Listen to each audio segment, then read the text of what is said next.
Everybody, how's the morning going? Good. Any extra fuel? Feeling good? Not too tired yet? Welcome. My name is Janae Cartwright, and I am the owner of Cake and Crumble Bakery, about 30 minutes outside of Seattle. I have a secretly well, it's not secretly, it's very obviously gluten-free, but secretly gluten-free because it's just too delicious. But I'm glad that you're here with me today to talk about this.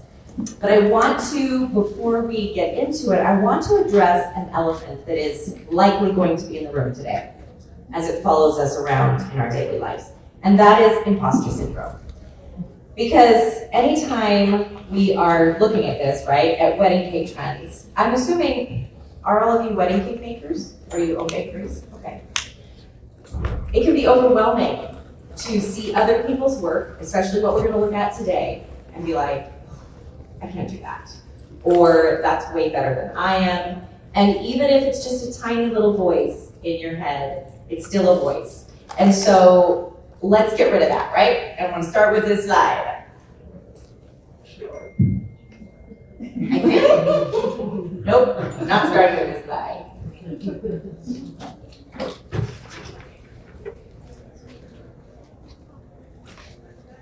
going to put you on pause.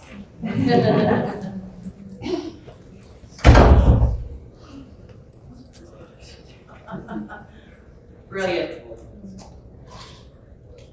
Okay, I'm going to stand close to the podium. What do I do if I have to go back for some reason? So back key and forward key. Okay, perfect. It's okay. So we're not using the little clicker, that's fine. So, okay, here's my first slide. Anybody watch Only Murders in the Building? Love that show. This quote I love: the only way to get over imposter syndrome is to do the thing that you want to be better at. Isn't that the truth? We've got to just go for it. We've got to try. So I thought that I would show you some of my first work. This is the very first cookie order that I took. And I don't know if from your angle if you could see it very good, but bless its heart. Bless its heart. But this is what I'm capable of now, after a lot of practice. Here is the very first cake. Over here it says Cake and Crumble P&W. That's the very first thing that I posted on my Instagram. That's what I thought people should see. And it's fine. It's sweet. There's just not much there, and it certainly isn't showing what I'm capable of now after, I've been open 9 years, and I've been doing this for a while, but sugar flowers, ornate work, shaped cakes, I'm capable of that now. But little pink cake over here would not have even dreamed I could do that. So everybody start somewhere, take a deep breath, and be okay with that, all right, as we move forward. To tell you a little bit about myself, yes, I own this gluten-free bakery in Seattle. I started small and I've grown bigger. I'm in national publications and state publications. I've won baking competitions, and that was a lot of fun. So I was on Crime Scene Kitchen 2, did not win. But also won the Big Bake on the Food Network. That was a lot of fun with my gluten-free cake, so that was great. But I want to say I'm in the trenches with you, which we have a theme going here, and that's war, which seems weird with cake, but we're in this together. If you want to follow my page, you can, cakeandcrumble.p&w. I would love to give you a follow back. I think we're a giant community that needs to support each other. But I started small and have worked really hard for where I'm going. And then before we get into it, I also want to share this QR code with you. You do have access to today's notes. The IBIE is brilliant that way, but if you click the link here, I have a freebie with extra tips and tools in it that we're going to be discussing some of the techniques that are used on these cakes. Excuse me. And so I'm giving you links to those so that you don't have to pull it up yourself. The QR code will be at the end as well, but if you grab it now, you don't have to do it later. Okay, you thought you were coming for cake, but we're going to go on a family vacation and have a history lesson first. So about 10 years ago, my family and I went to Paris and Normandy on this epic trip. And when we were in Normandy, we went on a World War II tour. It was all day and it was exhausting and it was amazing. We went to German bunkers, we went to Ponta Hawk, we traveled to different, little towns that had been involved in the war. And I was very excited, however, to go to Omaha Beach. I don't know if it was like Saving Private Ryan moment or what, but just that whole idea, that momentous day when they stormed the beaches of Normandy at Omaha Beach. And so here you can see a little picture. Omaha Beach is up in the corner here, but I want you to take note of the countryside that we have here. This beautiful landscape. Anybody been to Normandy and know what I'm talking about? Okay. So see all the little jagged lines. Of course, that is dividing each of the fields. But what those are hedgerows. Okay, in England, hedgerows are cute. But now, what incarnation is a hedgerow, you might ask? And seriously, what does that have to do with Cape? We are going to get to that. But what is interesting is how the hedgerows played a role in the war. You'll see here that these hedgerows are giant. They're 4 to 8 feet tall. The trees on top of that are giant and bushy and thick. There's tangled undergrowth. There's ditches that run along. They're really wide. These burns are not easy to get over. And unfortunately, the Allied forces did not take that into account. So they looked at these aerial views that they'd got for their intel and said, oh, cute, hedgerows, look at all that countryside. We're gonna plow through those. But guess what, they did not. The Germans were hiding in those hedgerows. They couldn't get their machinery over those hedgerows. They underestimated the power of just the landscape. And so, of course, we know how it ended. They do win, but in the end, they kind of had to go around. They couldn't go through, they had to go around. And so they made some poor choices. We're just going to focus on 4 of them. They downplayed the significance of the landscape. They cut corners. They didn't thoroughly investigate. They had wishful thinking. They were like, okay, well, I think we can do it. We're not going to focus too much on this. In that, they were complacent. They didn't educate themselves on it. And then they had something called go fever. Hey, the Americans are in, the Italians, the French, the English, let's do it. We're just going to do it. And by the grace of God, they did it, right? But it was a scary situation. So when I was thinking about putting this talk together, I thought, doesn't it feel like that sometimes? I mean, I realize I'm maybe being hyperbolic here, but we feel like we're at war. We have this inner struggle for success, to be the best, to follow, beat the Joneses, or, oh, I see this cake, oh, I see that cake, and I'm not doing that, or, oh, I just learned how to do this, but now I'm going to learn how to do that. It can be really, really frustrating and overwhelming. So we want to be trendsetters, not trend sweaters. My husband and I, when we were dating, he got a cookie, what do you call those things? A little fortune cookie, and it said, don't sweat the petty things, but don't pet the sweaty things. So, take that with you today. If that's the one that you learn, I will use that. All right. So for our cake formula today, we just have 2 things we're going to do, well, maybe 3, but we're going to talk about the strategies to help tackle our hedgerows, right? Those things that seem to be blocking our path. And the idea is, let's make more money, right? We obviously want peace and harmony, but we do want to make more money in what we're doing. And then we are going to get to what's trending now in cake design and flavor. So of course, that's the very fun part. And we'll have tips and tricks along the way as we go. So here's a good choice that we can make. Where they downplayed the significance of the terrain, we're going to grasp it. We're going to focus on our terrain so that we can kind of know the lay of the land. So for instance, now this stat came across Wedding Pro last year, and I thought this was brilliant. You're going to see this thread throughout what I'm saying, and I'll just kind of drop one thread here. Don't just look at wedding cake styles for what is trending in weddings or wedding cake. So look elsewhere. So this was just something that was trending within weddings in Wedding Pro, and I thought, well, what could we do with cake with that? So in the West, if you're in the West, if outdoorsiness is trending, focus on desserts or cake that, if you can palette knife paint a Mount Rainier on your cake and a forest, Let me tell you, I get a lot of requests for that in the Northwest. So I should practice that, and I should probably have something up on my website showing a pretty cake like that, because I get requests for it.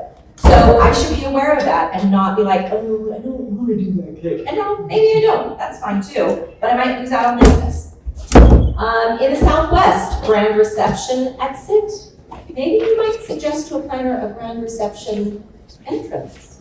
I work with a lot of planners that like to put the cake right in the middle of the dance floor, or right as you're walking into the reception, have your cake there. And mind you, it needs to be worthy of being there, right? We've got to level up what we're doing. But the idea is, if that is something you're seeing, make suggestions that might empower that beautiful moment for your cake. We're not going to go through all these. We'll come down to the South, because this is obscure as well. Hired a planner. What does that have to do with cake? Well, I'll tell you. If the South is really heavy on hiring a planner, then you as a cake artist, your best friend is the planner. Okay? That is your goal. And man, do we always hear it, I can't get a word in edgewise with the planners that I want to work with. Well, I'll tell you, you need to start commenting on their stories, on their posts, send them samples and parts of your work, do styled shoots with people they work with, right? Get in, they see a lot of different people, so get in their purview, okay? So those don't have to necessarily do with cake, but they do have to do with business practices that can put you there. Okay, good choice number 2. We don't want to have wishful thinking. We want to anticipate the outer rim. We want to think outside the box. And so we did just cover that a little bit, but this is a big one. Again, don't just look at cake, look at culture or the wedding as a whole. So here's an idea, and we only have less than an hour, so I had so many ideas, but we're just going to start with these 3. Coffee carts, cocktail hour, and abundance are trending within weddings, if you see that. So if you hear that there's going to be a coffee cart at the wedding, suggest to the planner or to the couple that you could make chocolate truffles to go along with their coffee. Or cocktail hour, same thing, something bite-sized, a macaron, a shortbread cookie, even a savory shortbread cookie. Oh, I have this recipe for like a citrus Thai basil sablé, and it is so delicious. It's good with a cup of coffee. It's just a little bit sweet, but also a little bit savory. So don't let the caterer have all the action, right? You can make suggestions as well.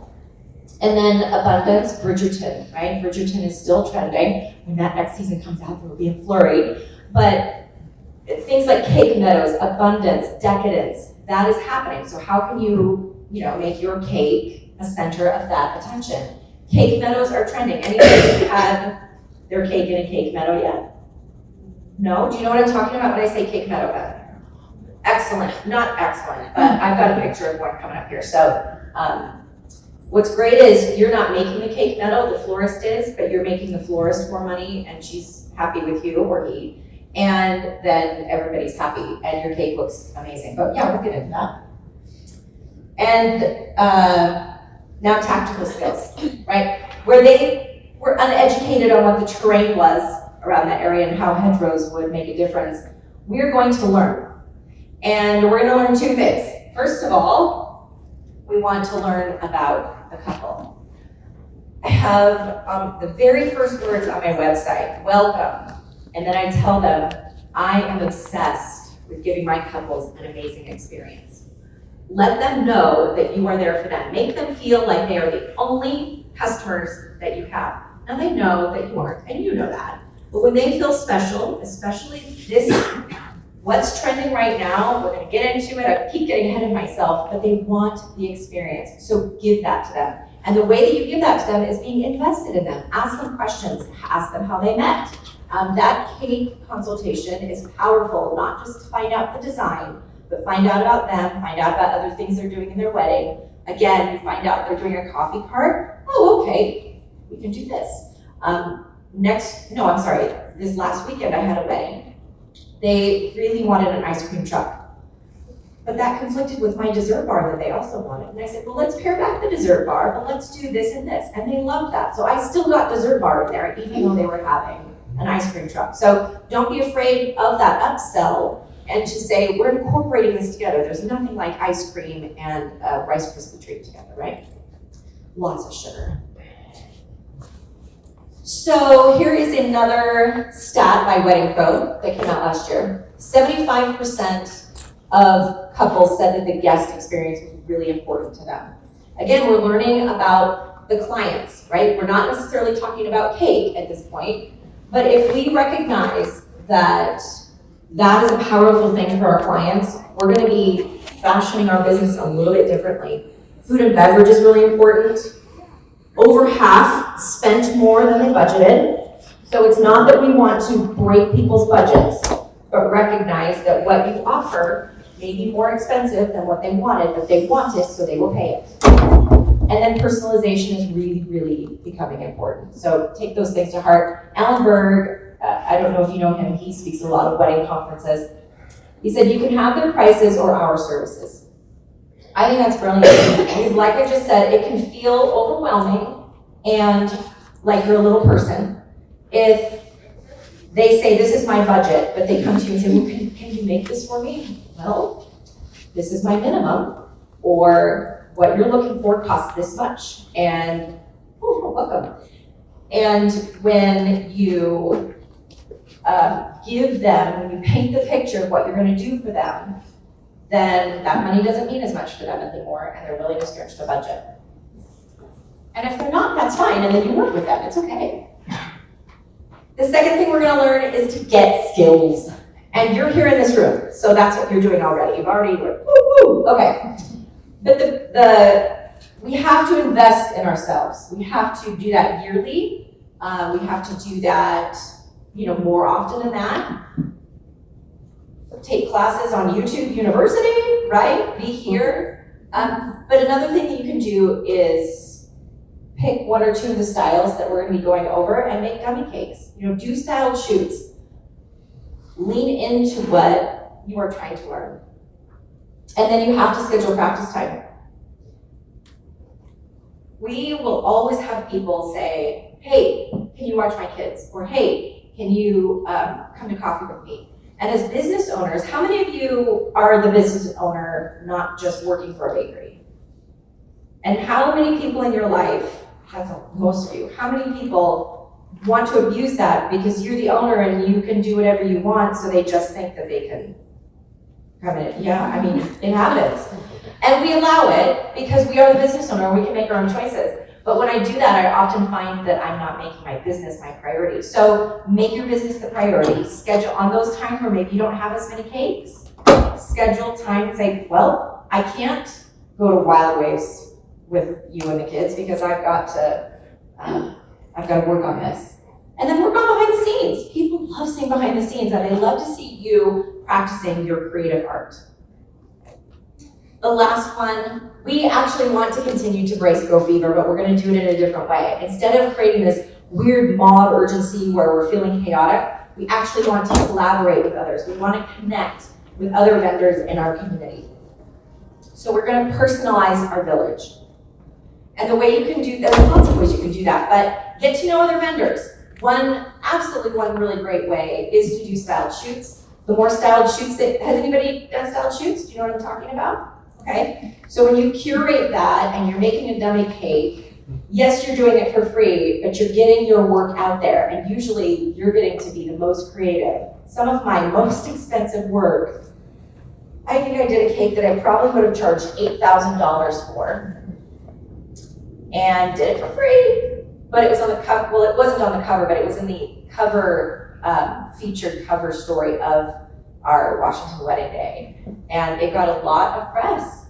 And that was worth it to me because I'm also collaborating. And then the relationships from that shoot alone have been powerful. And the wedding cakes that I've gotten from that have been powerful. So don't underestimate that.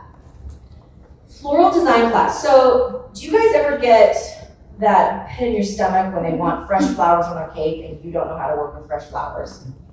Or you don't know what is poisonous? Or you don't know what doesn't hold water well? So for instance, hydrangeas, highly poisonous, don't put them in a cake, but also they need so much water. And so it's just the worst flour in the world to put on a cake, so don't do it. But you may not know that. If you freelance for a florist or you take a floral design class, especially from a floral design artist who is in the wedding industry, you're collaborating with those people, then they know who you are. You feel more confident in what you do. Actually, yeah, let me go on that. When you freelance for somebody or when you know how other wedding pros, vendors do their job and what they're doing, you just become better at your job because you're part of a machine that is working for the good of this couple and their really important day. And then when my couple is sitting in front of me at a cake consultation and we're discussing the wedding, I just look like a bigger expert because I'm discussing things with them about their florist or their photographer, and they recognize that I know what I'm doing and that they've sat down in the right chair and that I am confident in what I'm doing and I'm going to deliver them an excellent product. Even though I didn't say that to them, right? It's that mental picture that's really important. Experimenting with flavor can be fun, especially in the months that aren't as busy for us necessarily, specifically wedding cakes. If you have a bakery that works year round and you've got a lot of cakes going out the door, maybe not so much, but experimenting with flavor can be a really good thing to do. We're going to talk about the Flavor Bible in a minute. Anybody know what the Flavor Bible is? Okay, that's exciting. So then no cheating later. January is kind of a dead month for a lot of bakeries, so let that be a loss leader time. Do run competitions with your clients about a new flavor that you'd like to do, and so throw it out there. Say, hey, I am taking suggestions for the next cake flavor, and whoever wins gets a free cake, and the rest of you, follow along, whatever, but it can generate buzz. Also allows you to experiment. So, run contests for them, but also see what restaurants are serving. We knew ube was gonna be big when McDonald's was serving it in a milkshake. Okay, you don't have to be somebody really smart to recognize that. So see what's happening, what's trending at restaurants. Also, with regard to that, remember that restaurants, they serve, 4 or 5 different desserts on their menu, and they don't generally go hog wild because they know that what's gonna sell is something that's classic and, comfortable to people. People might be interested and intrigued by something, but then be afraid to try the flavor, and then they don't wanna spend the money on it. How many of you have a bunch of different offerings and then the clients come back with, I think we're gonna go with vanilla. Okay. But they've chosen like the 3 most exotic desserts for you to exactly. We're talking on the same line there. Here are some trending flavors. I got this information from Brides and Hitched and Martha Stewart.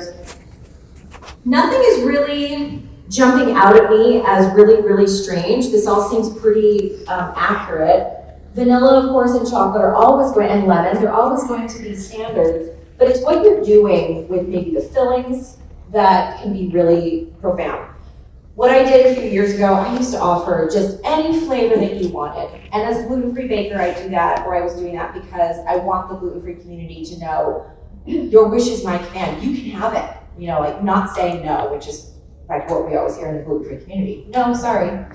And that was exhausting me. So what I have since then done is I have 6 cake flavor bases that I use only. And then if I want to change anything, I change the filling. And then that's changing it up without like redoing my whole formula system. Funfetti. Yep, I have a wedding next week. Really high-end wedding, influencer. They want funfetti cake. Okay, let's do it. But that's apparently trending again. Okay, so let's talk about the Flavor Bible. You should order this, and then it will be at your home by the time you get home. And then you can sit down with a cup of coffee and read it by the fire. It's really fun. Here's the way it works. They went around to like all the really important chefs in America, and they discussed all the different ingredients and said what pairs well with best. what pairs well with what? Yeah. I'm just gonna pretend it's 6 a.m. and that's what happened. And so then each category, so for pistachio here, we're gonna use this as an example. They have all the lists of ingredients that match well with that. And so if it's just, a word, it's not bold, it's all just lowercase, you could use it together. That'll go nicely. Then there's bold lowercase, which is like, yeah, you should do this together. This is a good pairing. It tastes even better than just the other things. And then there's capital letters, all caps. And this means that all of these chefs are saying you must pair these flavors together. And then most ingredients will have you shouldn't do these together because they don't match. Any guesses on what you absolutely should use with pistachio? Chocolate. Chocolate is up there. But like the bold. Are you ready for this? Peaches. Who'd have thunk? And strawberries are a no-no. I guess strawberries overpower the flavor of the pistachio and make it null and void. I wouldn't have thought that. Because raspberries go good with pistachio, or blackberries, So here's what I want to say about that. This little guy can be your champion. If you're trying to mix flavors up, but you don't know what to do, and they said, well, we want chocolate, but none of the things that you're talking about sound really good to us. You could go to your flavor Bible and pull up something that may be a little bit more obscure and give them some ideas that will excite them. Okay, we talked about flavor. We talked about how we're gonna get where we're going. Now let's look at some of the things that are trending. Oh, this is sad. Can you guys see those bottom ones? Not really? Well, I'll read them off to you. This is a nice round number of 10. Are there more things trending? Very likely. But I want to focus on these 10 things. Vintage Lambeth, and some of you may have gone to the Lambeth classes in response to that. Maximalist or oversized, floral or fruit accents, monochrome cakes or black and white cakes, dome and sculptural, wafer paper, still trending, interactive. This one's coming in hot, you guys, so be aware. Remember, it has to do with the experience. Bows are always lovely. The dessert table, and then I'm excited about textures, so I saved them for last. The textures. Okay. I also want to make this disclaimer. There are so many beautiful cakes out there. Even this morning as I was scrolling, I can't change my slides upon coming here, but I was like, oh, that would have been a good one to show, right? Because there's so much beauty out there to celebrate. But on each of these, I do just have a few cakes for us to go over. Okay, this is my cake here, right? I own Cake and Crumble. So this, I did a vintage Lambeth cake. This is a cake meadow. It cost, now the cake is pretty on its own, I believe. But this was also in a castle. It was a beautiful way. And I had suggested it to the bride, and she said, oh, that's awesome. I said, well, you're gonna have to call the florist. But yeah, it was $400. And she didn't even blink. I wish I had lived in that world. But that's okay, that's her world. And again, the cake was beautiful, but having that surrounding it really gave both of us that moment. She is now my biggest fan. She loves me. And she's referred me to quite a few other clients. The heart is still working, of course. And then you're gonna see more Sweet Heather Ann. You know Sweet Heather Ann? Yes? Oh. She's a dear friend, and I love showing her off. But the cherries, I wanted to show the cherries on top of this as well, because that's, a lot of these, we're gonna get into the fruit in a minute, but you're gonna see a mixture of some of these trends together. So the cherries on top are fun. The maximalist and oversized cakes. Okay, so even though this is probably an ultra luxury wedding, right? Millions of dollars, usually you're gonna be when you're having to step up on a ladder to cut a cake and your dress is $15 million. But there's a couple things I wanna say about this. That entire cake is likely a dummy cake, right? With a wedge cut out, which is also trending. I didn't make that a separate bullet point because I figured I could cover it in here.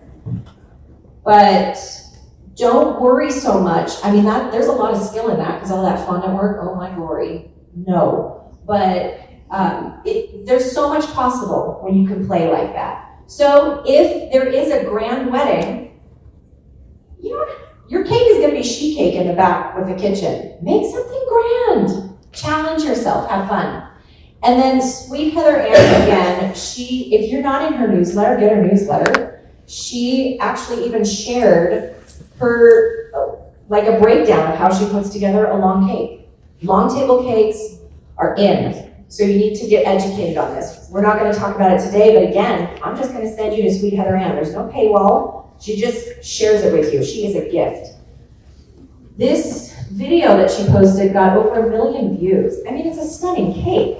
She made this one, most of it she made in studio, but I think they did piece it together. And then she must have done the artwork there. So there's different ways to do it, right? You have to prepare yourself. Are you gonna prepare it at your bakery and then you have to transport it? Hopefully you have a long van or something. Or are you building it there, which you're gonna incorporate in your pricing. Here's a couple more table cakes.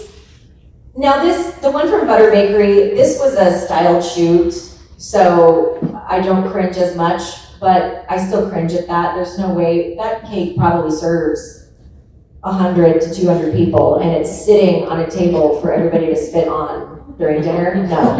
So, sorry. Maybe that's the Karen in me, but I'm like, come on, that's not reality. But it is beautiful. So this idea of fruit and flowers sticking out of the cake, it's really fun, it's very playful. The other thing that's key about this look is that with the table cakes, I mean, Sweet Heather Ann did an epic job. You know, if we pop back here, we can see how pristine her sides are. But you know, she's covering it up with the scroll work. But a lot of these table cakes, they have swooshy, you know, spackly texture, so you're not super worried as much about it being clean looking. So we can embrace that. I'm here for that all day long. Another maximalist or oversized view. This isn't necessarily oversized, but audacious, right? Yip Studio puts a lot of these cakes out. They're just interesting. And I swear if I did it, I don't know that it would look this good. This person just has a knack. But again, it's just kind of about abundance and creativity and throwing something on there. It's very artistic. And then here we have kind of a glow-in-the-dark cake. This one glows in the dark. I don't know if you can see it from the screen there, but it's just fun to think outside the box. We're thinking outside the box when it comes to wedding cake, as opposed to just the standard white, which is also still wonderful. The fruit accents. Okay, this is an easy one to go home, get a dummy cake, and get up on your website immediately because it's trending hot. So, especially like this one from Hello Little Crumb, you could easily do that in a smaller scale or large scale, whatever. But, you know, these cherries, there's abundance of it. The one by Gigi over here, we've got a lot going on. We have a single layer giant round cake, which is trending. We're gonna talk about it in a second. This one is more classically designed, but there's bows on this cake and the fruit. We're melding multiple trends in that one cake, and it works. It's very cool. The monochromatic cake and the black and white, still in. If you don't follow Winifred, you should. She is the queen of wafer paper. So she took classes from, do you know Maggie Austin? No? Maggie Austin? No? Okay, you should. She's amazing. We'll go over her in a minute. But she is the queen of sugar flowers. So Winifred trained under Maggie and then took that art to wafer paper, and it is crazy what she does. And she's got an amazing online, I'm gonna call it university. This woman is amazing. I think I've probably said that 17 times. I could be more original. But she's even coming up with a flexible gum paste, which I'm ready for that. Do you guys work with gum paste? Making sugar flowers and how it hardens? Yeah, no, this is flexible, so I'm super curious. I have a lot going on, a lot of trends happening in this one over here. I believe, it's not in my slideshow, I took it out, but another thing that is trending is nostalgia. So old cake toppers. The cake topper on this one multiple generations used his cake topper. And I have pictures of another family that I've worked with. She was gonna be married during the well, it wasn't the pandemic yet, but we had this beautiful cake drawn up, multiple sugar flowers, it was thousands of dollars, with the little, groom and bride up on top. And then it hit, and so they just had to have a little backyard wedding, and I just did like a single tier cake, and we still did sugar flowers, but the most important thing was the little couple on the top, and the picture next to it of her grandparents with it. And then the honor, I did her brother's wedding the next year, and that same top was on it. And it's just such a delightful story. But that's really important to people. But we have black and white going on here. We have sugar flowers, we have bas relief, we had wafer paper sales at the bottom. It was super intense. But black and white and monochrome are still in. Dome and sculptural, you'll see this all over TikTok, the dome cake, if you Google it.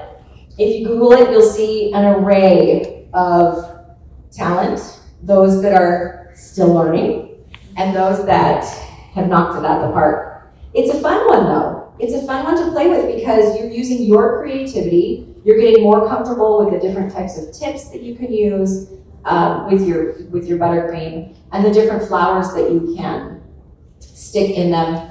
My goddaughter, my very first goddaughter, was married this last year, and my gift to her was going to be her wedding cake. And she was thrilled. And I was girding my loins. I was preparing for this massive sugar flower creation that was going to be epic. And she said, "Oh, let me send you pictures of what I want." And that's what she wanted. Are you sure? I can do it. Your sugar flowers. No, this is what I want. That's what your generation wants. So it was super fun, and it was loud, and she's artistic, and it was great. But that's, again, what they're looking for, not necessarily just what you're good at. But along the sculptural round, then you do have Lima Cakes and Jasmine Ray. Yes. These are stalwarts in the industry for a reason. I still don't know how they did that. Maybe there's chocolate in Jasmine Rays because those lines are so precise. I still don't know what Lima Cakes did here, but it's witchcraft, I think. But yes, there is a place for this. And again, here's that same look, kind of, with wafer paper. And you can take this class from Jessica Sale. She's out of England. She is delightful, very soft-spoken. She almost puts you to sleep as you're taking her class, but it's a very lovely experience. This is way more doable than you think. I was so intimidated when I saw it, and I took the class, and I was like, I can't wait to play with this. There's so many fun ideas. Winifred here, wafer paper, we kind of had that small meeting with it. We're going to talk about wafer paper again in a little bit, but there is so much that you could do with wafer paper. So be just snapping up any information and any classes and any techniques that you can with it. So we're going to go a little bit more of that today. The interactive cake and the burn away cake. It's funny what's trending. So this one, so the one in the middle, this is the original, right? This is a European style. The French and the Italians both have their own version of it. In French, I think it's mille fois. I don't know how my French is, but it means 1,000 layers. So we've got pastry in between, puff pastry, and whipped cream maybe, and berries on top. The key here is that it's built in front of the guests. What's popular? Guest experience, right? So that's the big thing. So over here last year, I had this same idea. Whoop. Am I still on? Oh yeah. I had the same idea, but they didn't want the mille fois. They, as an Asian couple, they desperately wanted Asian cake, but they wanted this look. So we did chiffon cake with whipped cream and strawberries, and I built it in front of them. And probably the best day of my life was when the little 4-year-old niece of the bride walked up to me and she said, "You're amazing." Thank you. I wanted to ask her if she wanted to help, but there was a lot going on. But so the burn away cake, I don't know if you guys, I tried so hard to refine this, but there is a video going around the interwebs of a cake that had the outside completely covered in wafer paper, and they lit the whole thing on fire. Have you seen it? And you know, it erupts and then it immediately goes down. But the terrifying thing is, like, it was a big flame and there was drapery. Yeah. So use with caution.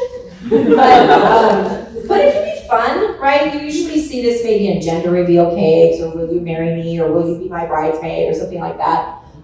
That can work. If we don't just do wedding cakes, this is something you might want to be offering in your bakery. Play around with it. But maybe there's a way to do something with this in a wedding that doesn't require the fire department to also be on hand. I'll let you work through that. Bows. Bows are still in because they're just dainty. And I don't know if the Bridgerton effect is the reason for that, but it's here and it's staying for a while. So whether you're working with little satin bows or giant fondant bows, I don't know. I couldn't tell if the one in the middle is a real bow. If it's not, excellent work. But you can work with satin or velvet. There's nothing wrong with that. It's not edible, but no one's going to eat it, and it's not toxic. The one here that I have on my end over here, this is one where, in talking with the bride, taking a look at her dress, discussing all the different options, she was in love with the bow on the back of her dress. And I just offhand commented, what if we put a big bow on your cake? And she almost started crying. She was so into it. And so that's what we did here. You're too far away to see, but I made this bow out of edible silk satin that I made. That link to the tutorial for that is in your links that you have access to. And it looked real. It was crazy. It did harden after a couple of days, but for multiple days, that bow was even flexible. And so it really gave off that impression that it was like, is that fabric? No, because it's not fondant. Fondant's thick. What is that? So it was really fun. The dessert table and the cakescape. I'm going to be speaking about cakescapes and the cake vignette at Wedding MBA. Any of you go to Wedding MBA? Do you know about it? Well, you should be going. We need to flood Wedding MBA with cake people because all the other tracks are really robust, but there's not a lot of people going for cake, so let's change that. But I will be speaking on this at Wedding MBA. The cake table should be more than just, oh, put it over there. I know the fire hydrant is right behind it, so you're not going to get good pictures, but that's where we have space for the cake, right? How many of us are like, really? That's the picture you got? Thanks. Or the little patch that, is, anyway.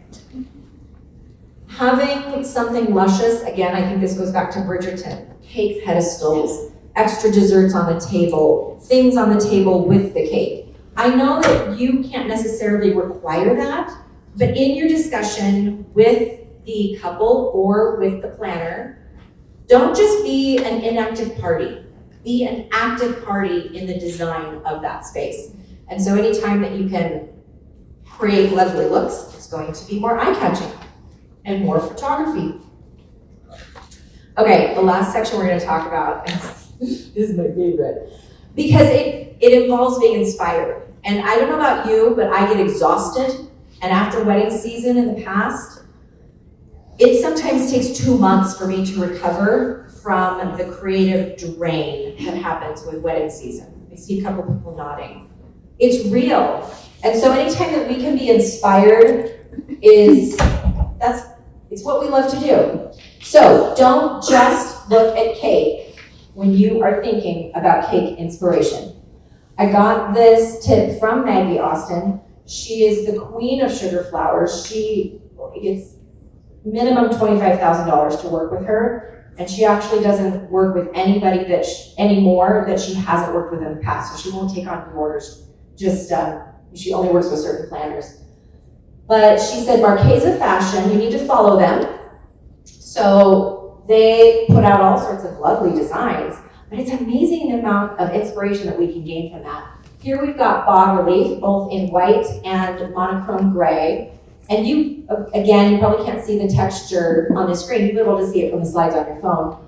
But it's amazing how close the dress and this white cake play off of each other. So again, if you can get access to the bride's wedding dress through bas relief or some sort of lacy overlay that you can get with a stencil. Playing off of that is a way that you can connect with the bride. Here's another one from Sweet Heather Ann. This has a lot going on. She knew what the clients wanted with color and design, but we've got 2 tones of precise fondant work. We've got sugar flowers, her signature piped embroidery, her signature sequence, edible sequence, and even just some butter knife palette. It's just so much going on. She got the inspiration for this cake from one of her sweaters at home. And then she made this masterpiece. I have the link to the edible sequence, again, no paywall, edible sequence on that web page. It's very easy. It's tedious. You're gonna get carpal tunnel from punching out all over the sequence. But the cakes that I can put it on, whew, it's fun. Do you know Sinclair and Moore? Wedding industry? He is a luxury wedding planner, also a dear friend, and so he sent this to me to share with you, and I was so thankful for that. He had sent, again, I can't wait for you guys to look at this on your slides because the detail's gonna be a lot better, but he sent this picture of this Dior dress to Jordan from Ballerina Baker, he works with her a lot, and said, I'd like the cake to look kind of like that. So he imprinted the cake, or the dress, into the cake, kind of what he was looking for, and he's working with Oak and the Owl for florals. And this is what she came up with. It's beautiful. It really is stunning. It's not an exact replica, right? It's not pink, like the dress has that soft pink, but she took that inspiration and she played with it. And this is one of, if not his favorite cake he's ever curated. And here is a bigger picture. So we have some up close detail. Again, not sure. Is it my angle or is it also a little bit blurred out for you guys? It's good? Oh, okay. Then I'll stop saying that. But you can see Oak and the Owl, this just decadent garden was created. This was also in Style Me Pretty. But Jordan's cake, we have a cake meadow around the base, so it's not around the cake, but it's around the table base, and it's standing alone. Something this stunning doesn't need more, right? We did talk about the cake vignettes, but it in itself is a vignette, really. But keep that in mind when you are looking for inspiration. I found this picture, another Marchesa dress. Maggie Austin made this cake for the premiere of Emily Dickinson on Apple TV. And as I was looking through pictures, I saw it and I immediately thought of her cake and I thought, oh my gosh, I bet you she got her inspiration from this. So I sent her a text and I shouldn't have, because she didn't. That made me sad that I was wrong. But she was like, go for it. Okay. But you can see, I still want to show you because there are so many similarities here. What I want to point out, you'll see in the next picture, but this picture shows it a lot better. This gray fabric-y look that she's got going on there, she used something called oblate discs. You heard of those? They're like little wafer-thin rice paper thingies, and usually what they're used, they're like medical. And it's a little round disc, and you put your pills in it, and you like wad it up, and it helps you swallow your pills, I guess. Well, it's edible, so we can put it on cake. So, here is an idea for you. Here's some homework. You didn't know you were going to get homework and a history lesson. How can fashion inspire you? So I found this Marchesa dress, and I thought, ooh, this would be lovely in cake inspiration somehow. So what I would do is I would fry wafer paper, and the recipe to do that is in the link. The cake over here on the far end has a lot of fried wafer paper on it, so you can see it's just kind of this spider webby, fabric-y feel, and it's very stunning. The cake that I did down here in the corner has those oblate discs in it again. I dyed them gray. I've done them pink and put them on like a pink ballerina cake. but it looks like material. It looks like taffeta almost. Edible sequins, I would use applique, sugar flowers, and gum paste. There's a lot in the design there. But there's a lot that you could do with this, with the textures that are in that cake, and be stunning. I would make a dummy out of it and play. And lastly, how can art inspire you? So not just fashion, but how can art inspire you? I found this guy online. I couldn't re-find him, and I had the pictures already, so I'm really, really sad that I can't put him on blast. But he's just got an iron and some tulle, and he's ironing it to the wall, and look what he's creating. I mean, it's amazing. Who would have thought to do that? The picture on the far end here is a woman who was doing laundry one day and noticed a pattern in her laundry. And so she started creating art with crumpled fabric. So this, of course, is Van Gogh's Starry Night, but it's just with crumpled fabric. So what can you see that will inspire you in cake design? And the idea is, if you leave with anything, is to stay in a curious mindset. Again, burnout is real. Imposter syndrome is real. It can feel like a tidal wave coming over you. But if you stay curious and stay excited about all the different things that you can do, it's amazing where you'll go. So the last two slides here. As a recap, remember to know what your terrain is, right? See the lay of the land. Don't be looking at what they're doing in Florida necessarily if you're in Seattle, or the East Coast versus the West Coast.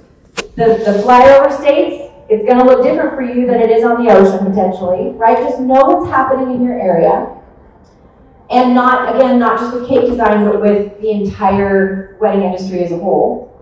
Think outside the box. Again, don't just look at cake. Look at other ways that you can make revenue off of the wedding with your desserts. Personalize it. Personalize it for your clients. And then lastly, connect with other vendors so that your tribe strengthens. And it doesn't just strengthen your tribe, it strengthens you because you feel like you're part of something bigger. To bring it back to our first